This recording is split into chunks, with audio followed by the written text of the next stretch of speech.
एक राजा था, विरासत में मिली हुई राजसी सत्ता, तो राजा को धुन सवार हुई। बोला आधी जो पूरी दौलत है राजकोष की किसी ऐसे को दे दूंगा जिसके पास पहले ही बहुत दौलत हो। तो अब राजा से जो मिले वही क्या दिखाने की कोशिश करे, हमारे पास ही बहुत कुछ है, हमारे पास ही बहुत कुछ है। दौलत का लालच ऐसा कि आदमी का दिमाग खराब हो जाए। तो साधारण लोग भी राजा के सामने आ रहे हैं तो वो भी क्या दर्शा रहे हैं, हमारे पास ही बहुत कुछ है।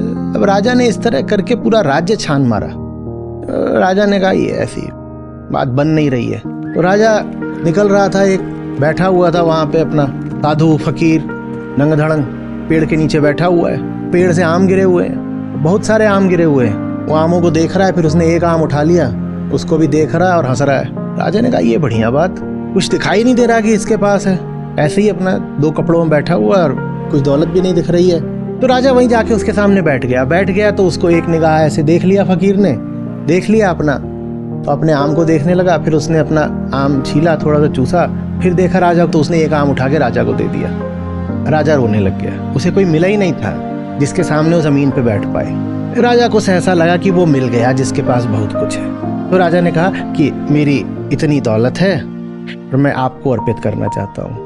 तो हंसने लग गया, बोले आप हंस रहे हैं मैं समझ रहा हूँ, आपको जरूरत नहीं है तो आप किसी और को दे दीजिएगा, आप जिसको भी देंगे आप ठीक ही देंगे। तो हंसते हंसते बोला नहीं, बात ये नहीं है कि मुझे नहीं चाहिए, बात ये है कि तुम इतने गरीब हो कि मैं तुमसे कुछ ले कैसे लूं।